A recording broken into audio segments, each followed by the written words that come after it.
Hi friends, squid game 2 ఈ Korean series first part తో ఎంతో మందిని ఎంతగానో ఆకట్టుకుంది. ఈ పార్ట్ 2 7 ఎపిసోడ్లతో ఇంచుమించు 50 నిమిషాలకు పైగా ఉండే ఎపిసోడ్లతో రిలీజ్ అయింది. ఈ పార్ట్ 2 ఎలా ఉందో ఇప్పుడు చూద్దాం. ఫస్ట్ పార్ట్ లో ప్రైజ్ మనీ సంపాదించుకున్న 456 ప్లేయర్ ఫ్లైట్ ఎక్కి వేరే దేశానికి పారిపోకుండా అదే దేశంలో ఉంటూ రైల్వే స్టేషన్లో గేమ్స్ ఆడించి జనాల్ని తీసుకెళ్లి స్క్విడ్ గేమ్ ఆడించి వాళ్ళ ప్రాణాలు తీస్తున్న వాడిని పట్టుకోవడానికి తిరుగుతాడు. వాడిని పట్టుకొని వాడి ద్వారా ఈ గేమ్స్ ఆడిస్తున్న మెయిన్ ప్లేయర్ని పట్టుకుందామని ట్రై చేస్తాడు. దానికోసం ప్లేయర్ 456 ఒక ప్లాన్ వేస్తాడు. ఆ ప్లాన్ ఏంటి?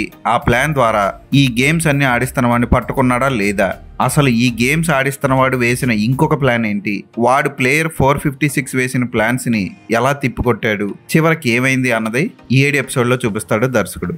ఫస్ట్ పార్ట్ లాగే సెకండ్ పార్ట్ కూడా చాలా ఇంట్రెస్టింగ్ గా సాగుతుంది. ఫస్ట్ 2 ఎపిసోడ్లు గేమ్ లోకి వెళ్ళడం కోసం హీరో ఏం చేశాడు, అదే ప్లేయర్ 456 ఏం చేశాడు, అసలు ఈ ప్లేయర్ 456 సడన్ గా గేమ్ లోకి వెళ్ళాలనుకునే డెసిషన్ తీసుకోవడం అంత కరెక్ట్ గా అనిపించదు. అలాగే ప్లేయర్ 456 వేసే ప్లాన్స్ ఎందుకు ఫెయిల్ అయ్యా అన్నది కూడా కరెక్ట్ గా క్లియర్ గా చూపించడు దర్శకుడు. హీరో ఫ్రెండ్ అలాగే ఒక బామ్మ అతని కొడుకు ఒక చిన్నపిల్ల క్యాన్సర్తో బాధపడుతూ ఉంటే పింక్ టెడ్డీ బేర్లా నటిస్తూ ఆ పాప కోసం ఏదైనా చేయాలనుకొని స్క్విడ్ గేమ్లో పార్టిసిపెంట్గా కాకుండా కిల్లర్గా వచ్చిన అమ్మాయి అన్ని పాత్రలు ఆకట్టుకుంటాయి. కానీ ఫస్ట్ పార్ట్లో ఉన్నంత వెరైటీ పాత్రలు అయితే ఈ సీజన్లో లేవు. ఒక్కొక్కసారి ఫస్ట్ పార్ట్లో ఉన్న గేమ్సే బాగున్నాయి అనిపిస్తుంది, కానీ ఈ పార్ట్లో కూడా ఉన్న గేమ్స్ని ఇంట్రెస్టింగ్ గానే తీశారు. ఒక రౌండ్ ప్లేట్ లాంటి దాని మీద అందరూ నించొని నెంబర్ చెప్పినప్పుడు ఆ నెంబర్కి తగ్గ మనుషులు వెళ్ళి రూమ్లో దాక్కునే గేమ్ ఆకట్టుకుంటుంది.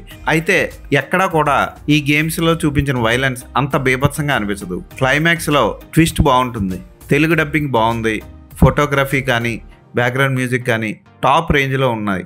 నాకు తెలిసి సీజన్ ఇంకా ముగిసిపోలేదు, త్వరలో మళ్ళీ పార్ట్ 3 తొందరగానే వచ్చేలా అనిపిస్తుంది. ఎందుకంటే సిరీస్ని కావాలని మధ్యలో సడన్గా ఆపినట్లు అనిపిస్తుంది.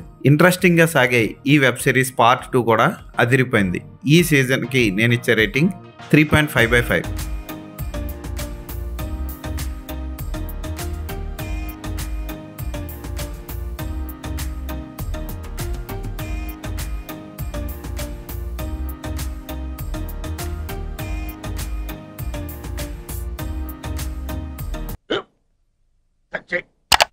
స్కూల్ బెంచ్ లాగా ఎంత గట్టిగా ఉందోరా.